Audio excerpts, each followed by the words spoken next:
আটা মথে নেওয়ার কাজ, এই কাজটা আমি বেশ ভালোই পারি, কারণ এটা আমাকে মা সবসময় করাতো, আর আজকেও সেটাই করছি।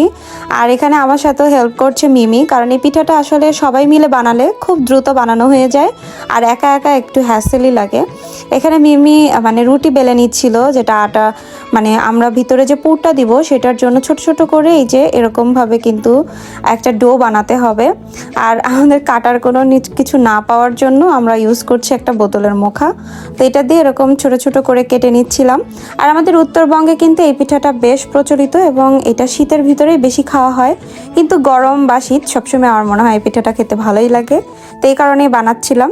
আর এই যে কেটে নেওয়ার পরে বাকি অংশটুকু আবারও মথে নিতে হবে, আর এইভাবে কিন্তু আবারও রুটি বানাতে হবে, দেন আবার ওটা থেকে কেটে নিতে হবে। আর আমাদের এদিকে কিন্তু এই পিঠার যে পুরটা সেটা বানায় হলো তিল, মুড়ি, চালের গুঁড়া, এছাড়া আরও মানে গুড়,